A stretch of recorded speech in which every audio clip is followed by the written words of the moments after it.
Are you flipping the rage bait on me? What is that existence? Responding to chuds. I love doing it. Let's go with the dog against the dogs. Alabama. When I had a choice to pick a co-host. I know. Oh, you're betting on the game. Why would you be doing that? Because it's fun.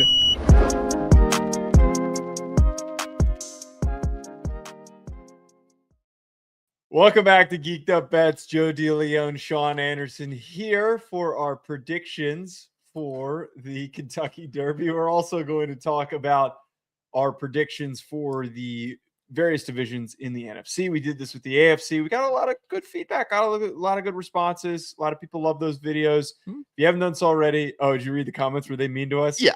Oh, You thought they were nice to us? Oh, I thought that I saw we got a lot of views, so I automatically assumed that it was Whenever we going get well. people are nice to us when we get less views. When we get a lot of views, people think that I'm a Chargers fan or something like that. Yeah, that's usually how it works. So stupid. That's usually how it works. Well, if you haven't done so already, hit that subscribe button so you don't miss out, and hit the like button on this live stream. Sean, have you applied to a job at JP Morgan yet? Okay, so my day job is directly across from the JP Morgan building. You're just I can now see it. telling me? I can see it from my desk. You're just now telling me this. From my desk, I turn my head right, just like this. All I need to do is just like that. I can see the building. Why didn't you bring me in for bring your chud to work day? Why didn't you You think you could handle that environment? By the way, I don't know. we have to, without getting into all the sultry details. Yeah. The guy just straight up got caught and then had to make up a lot of that, right? Yeah. The dude got caught. For anyone who's confused by what we're talking about, it's the JP Morgan scandal where a higher up was abusing a lower down in an inappropriate work relationship manner. Yeah. Accused of having a very intimate relationship. Sure. We're dancing around it as softly as we possibly can. Mhm. Yeah, that guy got caught by his wife. That's what happened. Yeah, and because he got fired for a different reason, and I'm sure that he was trying to use this as a way to cover his ass. Because why would the lady, the boss at JP Morgan, say those things about his wife? Like, that was obviously to get her, for him to get her on his side, where he's like, hey, baby, look at all these mean things she said about you. I was being tortured in there. Right. She didn't say that. I didn't. She wasn't saying that. All of her advances. Oh, I didn't want any of it. It was party time. It was party time. Yeah. You got your ass caught, and you tried to sink the ship. And I respect the attempt at sinking a ship. Like that is something I'm going to be like, oh, you know what? He gave it his all there. But it was no. As soon as I saw the comments about the wife from the boss, I said, no, this smells foul. There were a lot of holes in it.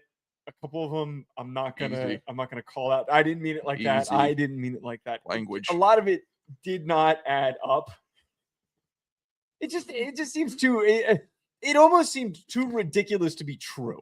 That's the takeaway from this. Is some of the comments, the really aggressive comments she was making towards him. There's no way a 37-year-old higher up is talking this way to a junior. No way. They wouldn't put that in a TV show for a bad, mean boss. Like, they'd say, oh, no, you know what? No boss has ever said this. Like, this just wouldn't happen. In the climate of corporate America, if you guys haven't spent time, or you haven't spent time in the corporate America machine, it's all meetings, it's all trainings, it's all of this eggshell walking. Like, corporate America is walking on eggshells professionally.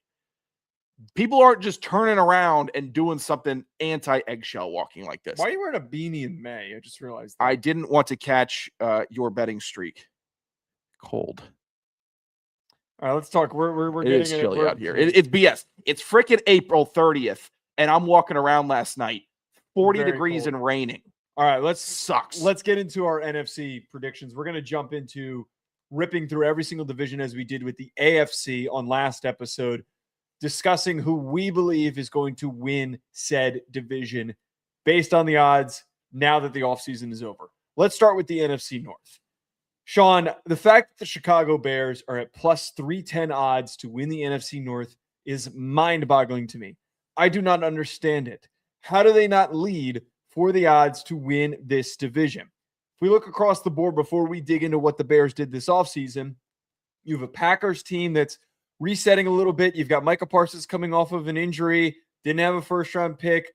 Team still is going to be really good defensively, but you got a new DC coming in. The one team for me that makes the most sense that would challenge the Bears would be the Packers. But I feel like we got to prepare ourselves for some stagnation here for the Lions. And I also think we need to prepare ourselves for the Vikings to be absolute ass, which is just a foregone conclusion at this point. I think that this Bears team showed us a lot of explosiveness that they have offensively with a young core. Luther Burden, Colston Loveland, their offensive line played at a solid level, and they added Dylan Thieneman to the back end of their secondary. Everything for me checks out. Why would I not invest in that? Why am I not going all in on this Bears team? The Bears are the right play here. Plus 310 is fantastic value for this division. The Packers with Jordan Love always feel like the second place team or the wild card. Like they are not an outright NFC North division winner. They're not. They have really good players across the board, but that is not their role in this division. I would worry about the Lions, but I am starting to project a bit of a Jared Goff fall off. Like, I think a couple years ago we saw the cap when it was Ben Johnson, and we really saw it. And last year, Jared Goff was fine, but they lost a lot of weird games. He didn't look comfortable, and he's not getting any more athletic or stronger. No. He's getting older. The rest of the team's great. We can praise the Lions. Amon-Ra St. Brown, Jamison Williams, Jahmyr Gibbs, Sam Laporta, good defensive players. Offensive line, even good. Like they have all the pieces. But I am so in love with the Chicago Bears this year and Caleb Williams and what that team could be. I think they have the best coach in the division. I think they have the best quarterback in the division. Yeah. That makes me that is where I will lead to in the NFC North. I think all the defenses are fine. I'm not scared of Minnesota. But if you have that pairing of Ben Johnson and Caleb Williams, I think that's a rocket ship to the moon. I really do. I am all in on Chicago here. Yeah, I think that the biggest part with this is that you saw the growth with Caleb Williams in Ben Johnson's offense. And the craziest part about this, I think the one perspective to add to this, to see what Ben Johnson's offense could look like with a quarterback as talented as Caleb Williams, as good of an athlete as Caleb Williams, it's crazy to realize that there's so much more that it can accomplish. There's so much more danger that could be added to it for how dynamic it can be. But it was a lot more, even with some of the growing pains that they were going through. It wasn't a total smooth transition. It felt more dangerous to me than when Jared Goff was running things. Yeah. And I believe that as we just saw probably 40% of the capacity of what this offense is capable of becoming, why shouldn't we expect that they're going to take another leap? Why would this be the young team that we're going, I'm good. I'm not really feeling it. I don't understand it. The other thing, too, that a lot of times that I think that we need to discuss here, coordinator turnover is a big deal. Mm-hmm. It really is. We don't bring it up enough in off-season discussions with it impacting how teams play from season to season. It's very clear that Ben Johnson was a lot more of a driving force for the Lions' success than Lions fans want to admit. There is not going to be a world, and there isn't a world, where the Bears are going to lose their edge. Their edge is their offensive creativity because Ben Johnson's such a brilliant coach. He's the head coach. There's no coordinator that you're losing.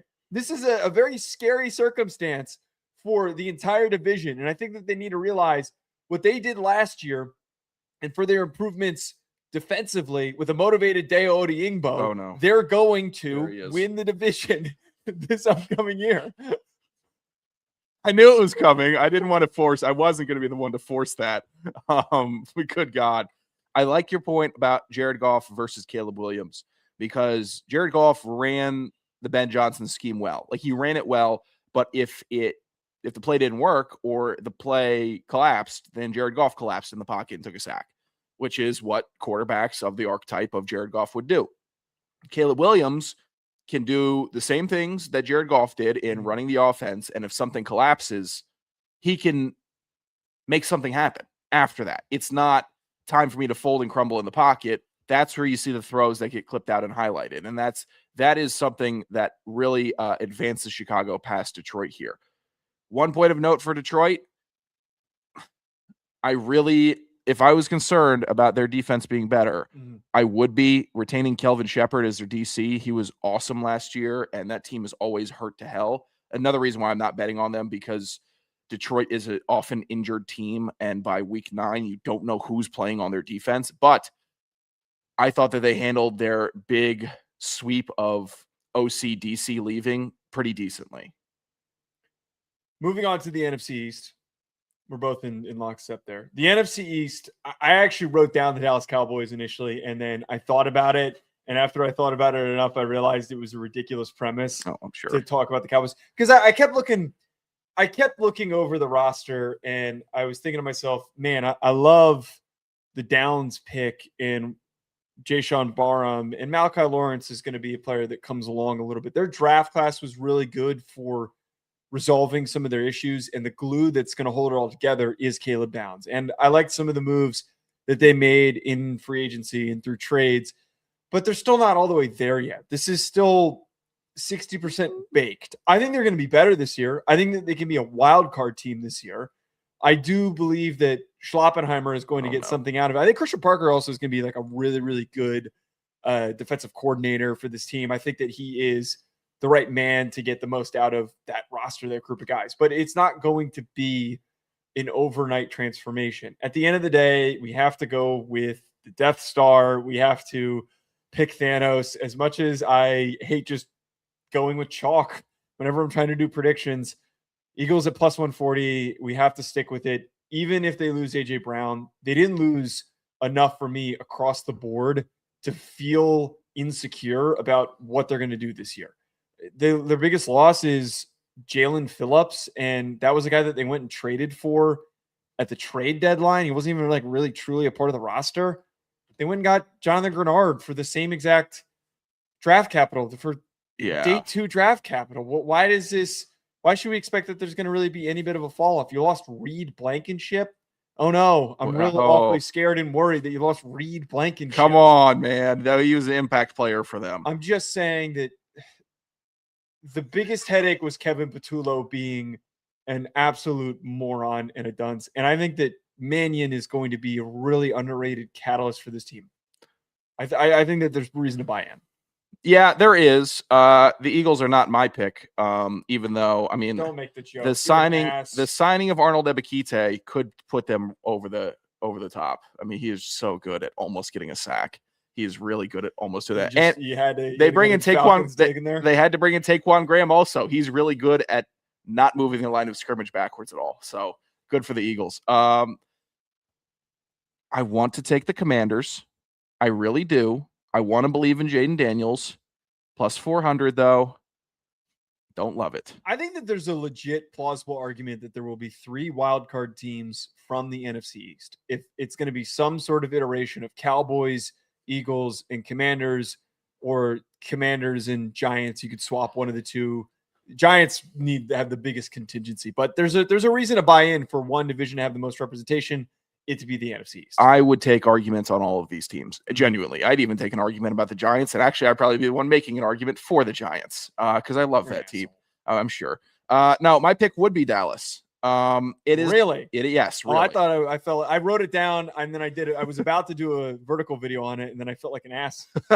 This is not even going to sound ridiculous. How do I defend this? My defense of it would be they have, and it sucks to say this, the best quarterback in the division and the quarterback that I can believe in to show up every week in the division. And that is really contingent on CeeDee Lamb and George Pickens being their 1 and 2. Like, that is a combination. They don't stink. They don't reek. They are a team that can really go above and beyond and push all of these defenses. I'm officially at the point where if it's Cowboys versus Eagles in a shootout, I want the Cowboys and I want Dak over Jalen Hurts. I have completely turned on him and that offensive operation. If they lose A.J. Brown too, yeah, I'm punching out. I'm good. Go ahead. Cover the 5'10" and 6 foot tall wide receiver core there. I'm so scared now. I'm not. I think that the Cowboys have tried very hard to legitimize themselves and not be a joke time clown show. I'm going with Dallas. I don't disagree that they're. I'm with you. And it's weird. It doesn't feel great to say that. I'm with you for 80% of that discussion. Hence what I brought up, that I wrote them down and then changed my pick after the fact. There's also some contingencies here with some young guys that I think that could step up, particularly Savon Ravel, who was the very talented corner that should have gone in the first round last year had he not dealt with a torn ACL. He is Pro Bowl caliber talent, and it's hard for a guy like that to step in mid-year and to catch his stride. I think that he is going to become a really, really good player. The draft picks, the free agent moves, all of it gets the group better and more well-rounded than when Micah Parsons was there. And it feels kind of crazy to say that Jerry was kind of right. Jerry kind of had the right approach of having more capital and more money to spread around is better for the team as a whole. Yeah. But here's my only thing.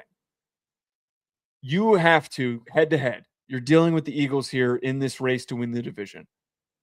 Can I legitimately trust a team that was at the bottom of the NFL in rush yards allowed, EPA per rush allowed, to improve enough against this Eagles team that's probably going to be pretty run-heavy this upcoming year? I think they got away from that a bit last season, not being as creative as they were previously when Kellen Moore was the OC. I think that Mannion's going to do a lot more. I think that they're going to be a lot more confusing.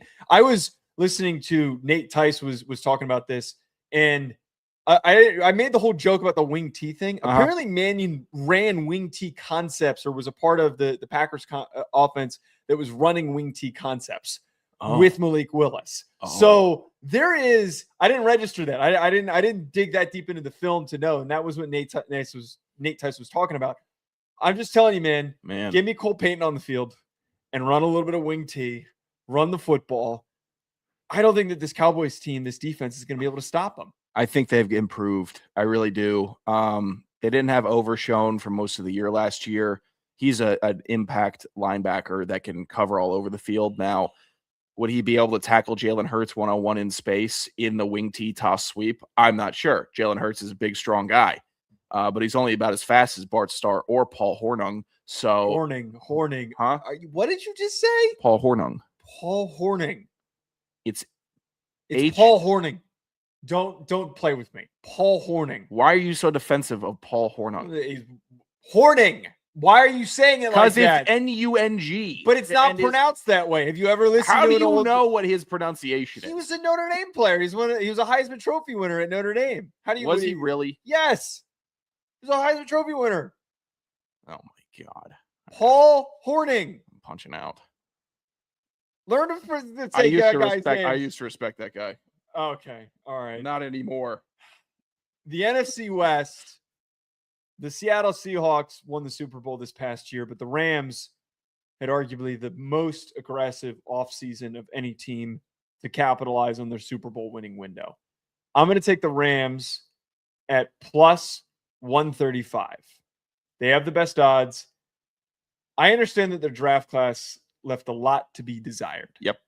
Best player that they came away with that can provide an immediate impact is Max Clare, and there's a chance that Max Clare is like tight end 3 on this roster. Not great. Going and getting Trent McDuffie, if we count that as one of their first-round picks, bringing in Jalen Watson, with a team that was young defensively, but still incredibly dominant defensively over the last couple of years. When do young, talented players usually start to really hit their stride? It's year 3. Cam Kitchens, Braden Fisk, Jared Verse, team's going to be even better. The offense didn't improve, but it didn't need to. You had an MVP winning quarterback last year. You have a good receiving room. Yep. Their team, maybe that at the trade deadline, could go and get a receiver in order to just add to the mix if they so please.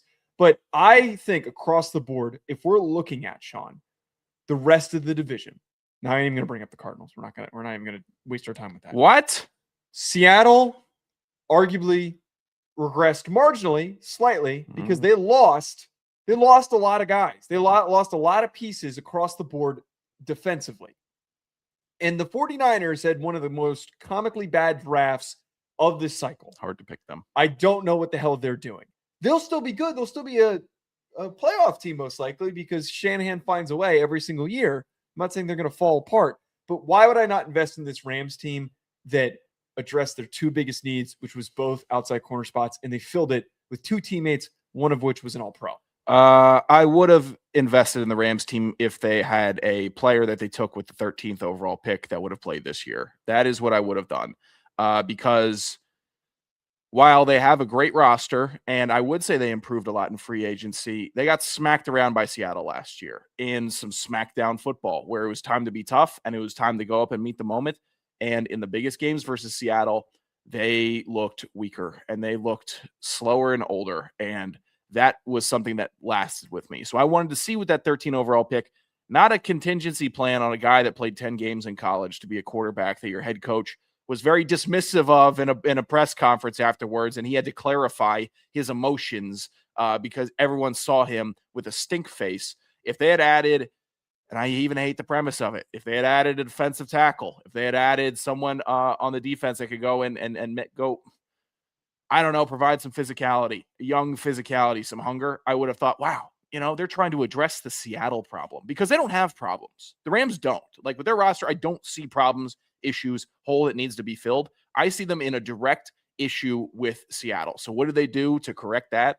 Didn't feel it. Whereas Seattle, my selection is still Seattle, their biggest departure in Kenneth Walker. They addressed that right off the bat. Jadarian Price, thank you. That's nice. He's going to be a good piece for them. Running game doesn't go anywhere. Offensive line is retained and strong. Defensive backfield, yeah, you know what? They lost a lot in their defensive backfield. They lost Tariq Woolen, but he was absolutely getting cooked at the end of the year. Well, now we got Josh Joby and Julian Love and Ty Okada. I almost went Okada. Look, they have Witherspoon and Nick Emanwari, and I'm expecting a much bigger year from Emanwari role-wise. Like, defending Super Bowl champions, I wasn't a believer in that coach, and then he forced me to be one. Like the way that they operated on defense with a bunch of guys that nobody thought were stars and went out and punked teams, that lets me know it is a culture thing in Seattle, and they are ready to run that back against the Rams. But culture only goes so far when you people can point to me and say that the starters that they lost in free agency, it's, who cares? We're going to replace those guys. They weren't that important anyways. You're still losing a lot of depth, and you had barely any draft capital to address the depth that you lost. I don't feel very secure with the draft class that they had. It wasn't great either. They're going to have enough replacements to fill those needs. The way that I look at this, I understand that the Seahawks won when they faced off in the playoffs, and they won. It was a tight game. But I continuously want to bring up the pivot point in the season when that Thursday night football game, it looked like the Rams were going to win it. It looked like the Rams were going to charge towards the Super Bowl. Yeah. That was the moment that I think everybody thought for those first 4 quarters, 3 quarters, oh, this is a no-brainer. MVP quarterback. Look at what they're doing to this Seattle team that's supposed to be good. A comeback, an overtime win changes everything. That's how narrow the margins are. That's how close they are. And if I've got one team that didn't take a gigantic step backward, I'm not dumb enough to say that, but took a hair of a step backward, and then I have another team that added an all-pro in their secondary and then also didn't lose any of their key starters, why would I not invest in that? They're one of the – forget the additions on top of this. They're one of the few teams that barely lost anything. They didn't lose anything. There's nothing I can look at here and say, oh, man, they got gutted. Why would I not invest in a team that's returning the same squad, a young team, and then adding an all-pro? I say you can bet on them and you can invest in them.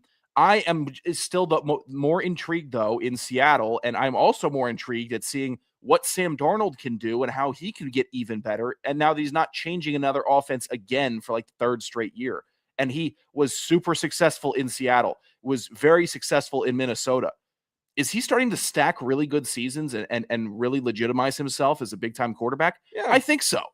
I think that he ain't Matthew Stafford, though. I know he's not Matthew Stafford, but I think he's getting there. And I think he's getting there quick. I'm not trying to diminish who Darnold is. I think you hate him. Okay. I think that Darnold is a great quarterback, but look at the remaining core that's around Stafford, who is a better quarterback, who is a better athlete, who is more dynamic of a playmaker. The crash out, the old man, Tyler Higbee, Ferguson, and great Kyron. I like Kyron. I'm fine with Kyron. I'm not going to bash Kyron Williams.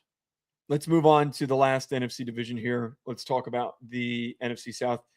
I shouldn't have taken any of your thoughts seriously on today's show. What do you mean? For what you wrote down here for the NFC South. Is this serious? Are you serious what you're about to say here? Yeah. For the NFC South, I am going with the Carolina Panthers at plus 350. That's a good bet. to win the NFC South. Far and away, if I were to pinpoint one team, Sean, that had the best offseason, I would pick the Carolina Panthers, a team that was young and budding, that was scrappy and promising, but needed a little bit of work. They worked on themselves as much as they possibly could. Despite having a scary injury situation with Ike Mekwonu, your best offensive lineman, you went and drafted Monroe Freeling, who can be a solid rookie starter for you this upcoming year. NFL young boy. Yes. NFL young boy. You also have all these picks that you made with Lee Hunter and Zakee Wheatley and Chris Brazzell and Sam Hesht. A lot of those guys could contribute and have an impact for you this season. The big bits for me were they had two of the best free agent moves. Going and getting Jalen Phillips. You had some really intriguing pass rush options with Scourton and Princely Umami-Ellen, but now you got the alpha. You got the big dog. You got the guy who's going to lead the pack. You added Devin Lloyd. You needed more athleticism at linebacker. Dude, front to back, they did everything that they needed to capture the moment. There's one remaining question. Can Bryce Young play more consistent football? Can he do what he did where he would throw for 400 against the Falcons and then not completely crap his pants the next week? Look, if they could play the Falcons every week, he'd be the consensus MVP. Yeah, easily. All right. You very good points on the Carolina Panthers, Joseph. I actually thought it was super disrespectful for them to have the worst odds to win this division. This is to be now before you finish here, their win total and their odds to win the NFC South. If I had to deliver the best bet of the offseason for futures, this is it. They're going to win more than 6.5 games. They're at least going to be close to winning the division. Last? What did they do that makes them last? Why is there a bear market on the Panthers here? They won the division last year. It was a bad division. They got a tiny quarterback with a bad arm. They got a running back room that can't stay healthy. Okay. They got no fans in the stands and no real culture. Panthers fans, the way that they showed up on some of our videos on this channel and also on Best Pod Available, you better watch your mouth. Oh, what are they going to get? The singing unk in his basement to write a song about me? I got $50,000 and 50,000 reasons. Yeah, I got 50,000 reasons why they're not going to win the division. Why would you write down the Falcons? Why would you reasonably think that the Falcons? I'm real excited for Tua Penix. I'm really excited for whatever that's supposed to be. I am. Here's why. Okay, this is why I would invest in the Falcons. The circus is out of town. We don't have petty-ass Raheem Morris leading the charge, who obviously was never prepared for a game, didn't know how to manage the clock, didn't know how to manage talent, couldn't step up and be a man and tell Kirk Cousins you're not playing, made a bunch of weak moves and decisions. We don't have Atlanta doesn't have Terry Fontenot working as a double agent for the Saints anymore, doing horrific jobs as a general manager, making bad pick after bad pick after the first round. Additionally, Drake London, best receiver in the division. Bijan Robinson, best running back in the division. Kyle Pitts, believer, best tight end in the division. You had to think on that one. I was going to come on. No. You're being so disrespectful right now. That is so disrespectful. No, this core, all right, this is the year where it either all blows up because you're going to have to pay Drake London next year. You're going to have to give Bijan a contract. Pitts is still waiting to get paid. This is the year that it either all comes together and all the fellas get paid and everyone's happy, or it all explodes. I'm going with explosion. A lot of people would, but you bring in adult Kevin Stefanski, who is also adult D-O-L-T. No, A-D-U-L-T. Adult. No. Get my ass handed to me here. Yeah, making a terrible argument. Stefanski comes in, head coach that isn't a boring dope or dolt. And I'm excited about the premise of him working with either quarterback because this team is built to win games. And all they have to do is either hand the ball off to Bijan Robinson or throw the ball at maximum distance, 10 yards. That's all they have to do. Throw it 10 yards. Throw it 10 yards in the flat to Bijan. 10 yards to Pitts on a curl. 10 yards to contested catch London. 10 yards in a screen to Zachariah Branch. What a good addition. That's all they need to do. They have all the talent in the world and a bunch of untackleable guys. Also, the defense got right last year. The defense was shockingly good. They retained Jeff Ulbrich, who got this team 50-plus sacks for the first time in my GD life. And they're going to run that back. Also, I wouldn't have picked them if there wasn't a chance of James Pierce Jr. playing this season. I didn't think he was going to. And now he's in the instructional learning thing, and he's making amends for his issues. So I think that they are going to be good. Okay, you're one James Pierce Jr. crash out away from picking in the top 5. I know. You're also frighteningly close from being in the Arch Manning sweepstakes. You need to understand that, sir. You need to understand. Were you about to call me son? Yeah. That's crazy. I was trying to get rid of where are my oats at, son? I'm out of oats. You are old man maxing. I was gonna get real disrespectful. Holy hell. Look, all that's fine. You got great weaponry. You've got some good defensive pieces. Dude, you have the worst quarterback room in the NFL.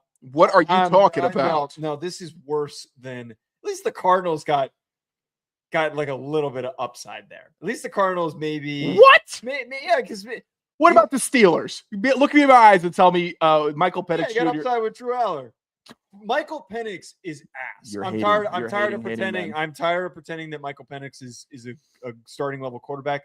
Tua's definitely not. That's true. Tua's mega shit. Here's the thing with Tua, though. I want to see what Tua does in a not highly specific tempo and timing based offense. I think that was too much for his brain. The stuff that Mike McDaniel was putting together for him was not Tua friendly. All right. And I've seen Tua can do things on the football field.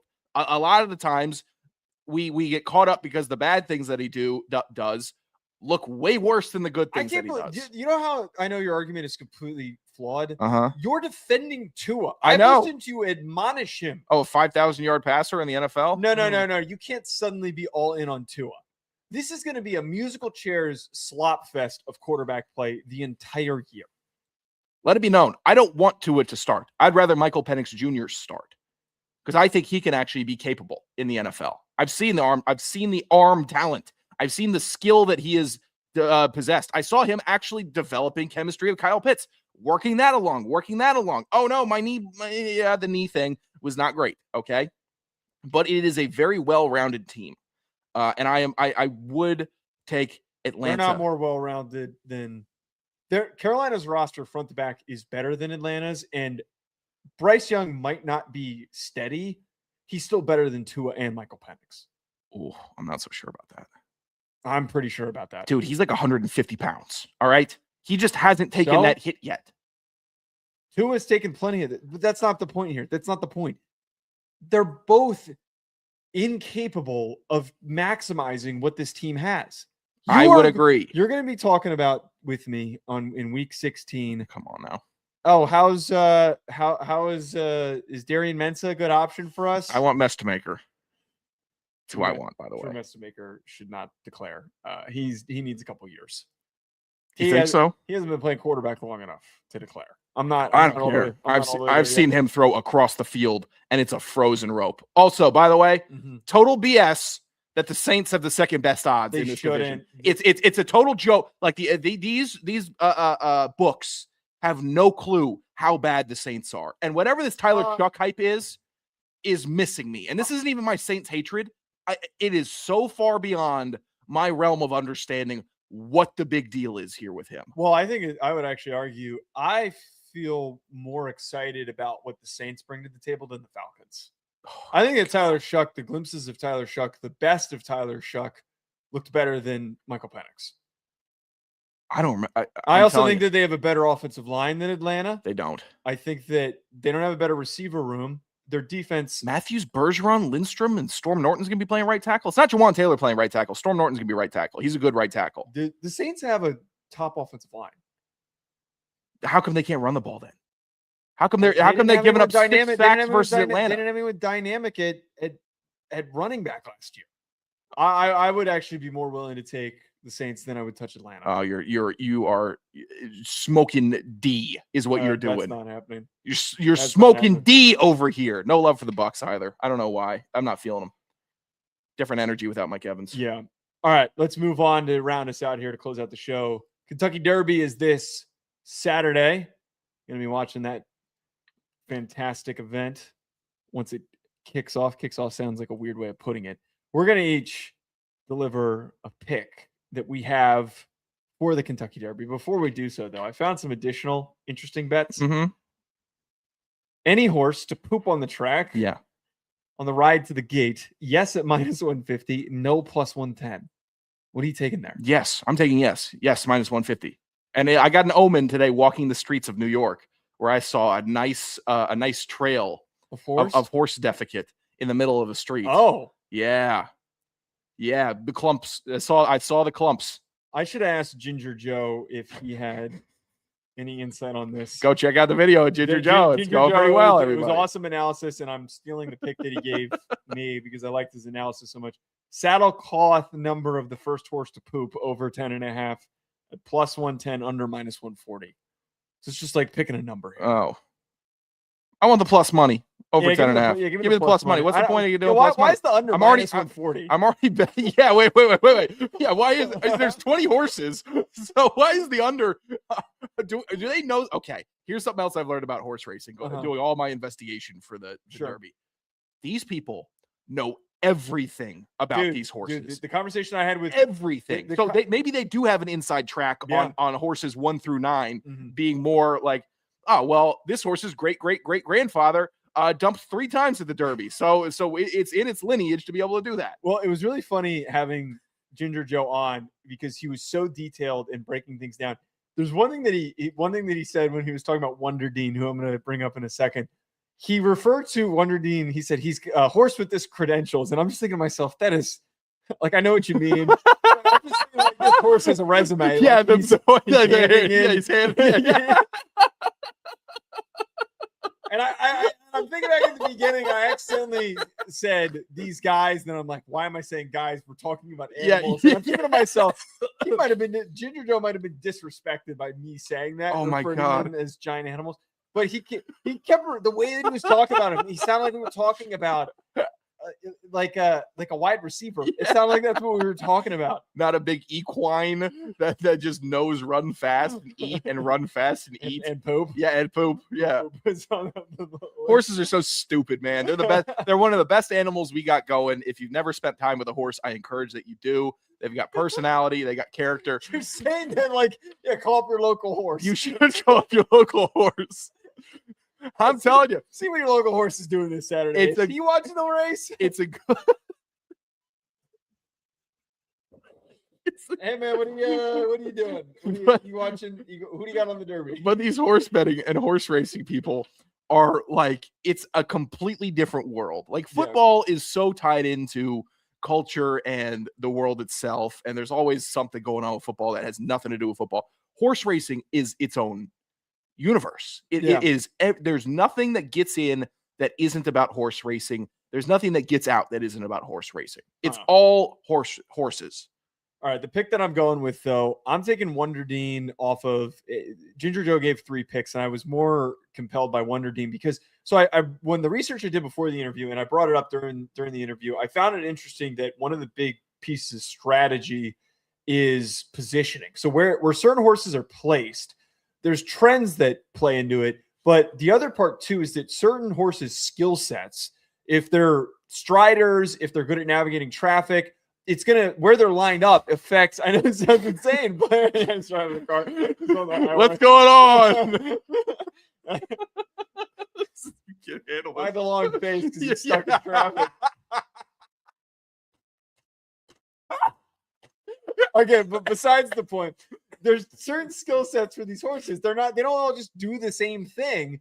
So positioning is important. The way that Ginger Joe broke down the Wonder Dean and his skill set made a lot of sense to me. But also one of the trends, one of the highest success rates for the various posts, post 10 has produced 9 winners since 1930. The only more successful one was post 5 that has 10 winners. Now, this isn't ridiculously high odds. It's a very kind of incremental percentage because that's 100 years. But we're talking about roughly 10%. I'm just off the top of my head. Around 10% of the time, horses in post 10 end up succeeding. Wonder Dean is in post 10. So for that, with the underappreciated value that he has at 21-1 odds, I'm going to go with. And the other thing that he brought up is that he basically was explaining that Wonder Dean's a Japanese horse, a Japanese bred horse. Yeah, and a lot of hype there. Doesn't have as much exposure to the American betting market as enough people might realize. Hence why he's got really, really good value here. So he's done really well in his own regard, but he's going to be the Shohei Ohtani here stepping in. Oh no, he's not Japanese. He's Korean. Holy shit. Oh, Wonder Dean is? Well, no. Shohei Ohtani's not Japanese. Shohei Ohtani's Japanese. Yeah. He is Japanese? Yes. Why did I can't believe I just double F. Yeah, myself. what did you think? Yeah, no. I don't know why I stopped myself midway through. I thought I was, Shohei, okay, you're good. You're doing good. Okay. Yeah. Don't patronize me. Don't patronize me. He's gonna be the Shohei Ohtani of horses now. I would maybe dub him the Munetaka Murakami, the new horse on the block, a rookie that's hitting a bunch of home runs. Okay. Shohei's kind of got I would say a better pedigree than Wonder Dean. I'd like to see them stacked up next to each other. Okay, I'd like to see Shohei race Wonder Dean. That would be sick. That'd be awesome. I'd love that. Why did I make that mistake? I'm a moron. I'm not going to challenge. I thought I made the mistake, and then I caught myself making the mistake that I didn't make. Sorry. Go ahead. I'm not going to challenge your Wonder Dean pick. Everyone's got their own picks, and what do I know about Wonder Dean, honestly? But my pick, through my extensive research in this Derby, goes to the horse called the Puma, 10-1 odds. This horse has the same trainer and jockey that raced when Mage won in 2023. So they know how to get it done. They know how to, that's pretty important, actually. Like, there's a bunch of jockeys racing on the favorites that have never won in the Derby, and people are putting money on them. I'm like, okay, why? So they could get it done? This is crazy-ass horse racing. I'm leaning towards someone that has done it before. It always feels like I'm looking at a jockey that has done it before when they're doing their trot around while their horse is biting another horse, which has happened a couple times in the last few years. Additionally, the Puma, highest pedigree, especially with the AWD, which is the average progeny winning distance. What is that, Sean? I'll tell you. It's the average amount of furlongs won by a horse's offspring, not just the lone horse. This isn't just the Puma, but all of the Puma's ancestors. I guess all the lineage that tracks down to the Puma. They have the highest winning distance for furlongs out of any other horse in the field. So that is a metric that horse racers use to try to predict wins. Honestly, I mean, a horse can roll up there and get spooked and anything can happen, but that's what I'm leaning on. I like the Puma here. You're implying that the horse could get the yips? I think any horse could get the yips. Have you ever seen a horse get the yips? I have not seen a horse. I have. I saw a horse got stung by a horsefly and then start charging through a forest and throw a girl off its back. Oh God! She started crying. And a horsefly bit me, and then I started crying. Were you on the horse? I was on my horse. Yeah. You were on the horse? Yeah. I was sitting there sobbing like a baby. I was like, "Oh my God, this hurts so much." It stung me right in my nose. A 290-pound 6-year-old. No. This is not. I was still horse riding size. Screw you. Ed Oliver stands on his horses. 6'8", 290-pound 6-year-old Sean Anderson. Sean is shrunk. He's got like a Benjamin Button thing. Oh, that'd be awesome. Going on. Came out 7 foot. I've got no qualms of your pick because I'm no true horse racing expert. Ginger Joe did not bring up the Puma. I do want to read off in honor of the College Football Inquirer. Sean and I were producers at different times for the College Football Inquirer, and one of the hosts, Pat Forty, RIP to the Inquirer because it's not the same show that it once was. Pat Forty is big in horse racing. He always covers the Derby, and he used to always read off of his list of hilarious names of participants at the Kentucky Derby. So I read through a different article, not the one that Pat usually references, that had 152 names in it of good horse names, and I pinpointed a few that really caught my attention. So I'm going to read these off here. Okay. Tabasco Cat from 1994. Oh, that one's not bad. It's a horse, though. Yeah, but it's a horse. Yeah, why is it cat in there? Well, why is the Puma called the Puma when it's a horse? Yeah, that's a good point. Flamingo in 1958. Again, it's a horse. It's not a flamingo. This is the stupidest sport ever. I really like this one. Request for Parole. 2002. It's awful. The years of these are really funny. Some of the names are much funnier when you put the context of the year. In 1953, Social Outcast. Okay, that's dude. a pretty good one. It's like when you see that post, it's like the funniest gorilla joke from 1897. Yes. And it's like, Muffled gorilla noises. 1977. This one I really like. Degenerate John. Okay, yeah, I would have bet on The Degenerate top John. one. That's good. The top one. Degenerate John He came in 8th. he would have kicked the shit out of Mystic Dan. Yeah, give me the He wasn't at the top of the list. How Degenerate John's not at the top of the list? It's one of the craziest things to me. It's one of the best horse names ever. Would I dare rename myself on Twitter Degenerate Sean? I don't know if anyone would get the reference. Oh, it would be that. You That'd be could a deep cut. superimpose the horse, your face onto the horse. Ask AI to What, I'd anamorph myself there? Yeah. No. Explosive Wagon. I'm a moron. I would have bet on both these horses. Explosive Wagon, Covering Wagon. Are you kidding me? 1983. I don't like Explosive Wagon because I don't think it's a smooth runner. I came in 15th. I link that to like a horse pulling a covered wagon holding dynamite, and it's shaking it up. A jetpack on the back. That's That's okay. When would a horse get a jetpack? I don't know. It would be pulling a wagon, and it would be either going so fast it would detonate the wagon from the insides, and everyone would perish. That's morbid. Lawyer Ron from 2006. Did you say lawyer? Lawyer Ron the horse. See, as ridiculous as this is, there was an NFL player named Lawyer Malloy. So, like, how crazy can we get here? It's a horse. It's a horse. Okay. Here's a question I have to ask you. Right now, are horse trainers and people around the horse racing circuit, are they kind of the same interest level of those that are interested in like train models and are very interested in hyper specific things, and then they goof it up with goofy names? I think it has a lot to do with that. I don't know enough about. I couldn't imagine paying $100,000 for a horse in the 1970s and calling it Lawyer Ron. What am I? I'd call it Winning Horse. That's what I call it. That's what I would name my horse. Winning Horse. What kind of energy is that putting in the air? Hey, Lawyer Ron, come over here. Come on. Like a big dummy idiot if you named him Winning Horse and he finishes in like 19th. What's the lawyer finishing? I know the lawyer finished. Where did he finish? He finished in 12th. Wait, I was trying to find before I kept reading these.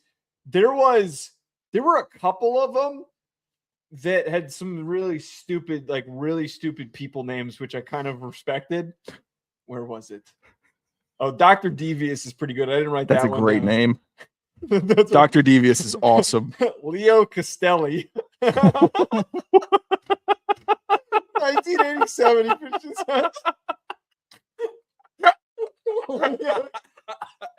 It's named after an art dealer, but I'm just laughing over.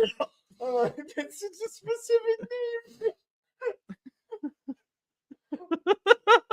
Lizzie Stone in 1876. That one's on it. Leo Castelli is so funny. Dude, I love this so much. Imagine you're like, I'm going out to the tracks today, hon. I'll be back at dinner time. Fellow Leo. How'd you do, Eddie? I lost it all. Who'd you bet on? Leo Castelli. What? Got scammed by some guy in the parking lot. What? Yo, is that what you were telling your wife because you got mugged or something? Oh, it's crazy. The horse's name was Leo. That's the name you make up when you were cheating on your wife while you were out pretending to horse race.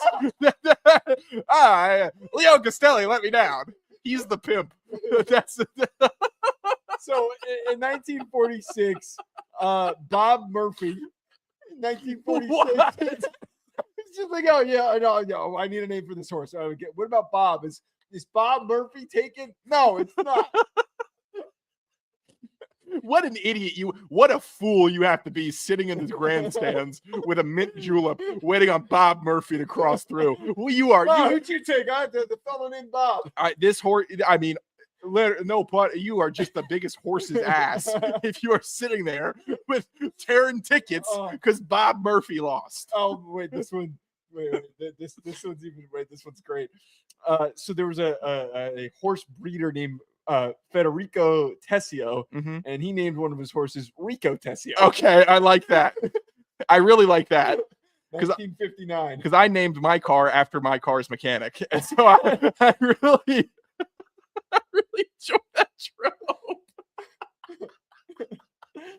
Okay, all right. 1925. So when we bring in the year for this one, it adds to the context. The Bat. wait. 1925. This idiot finished in 17th. Yeah, that's why. Yeah. Shocked. Oh my god. 2015. This is a recent one. Ocho. Oh no. Yeah. Dunk, which was 1959. DUNC. Dunk.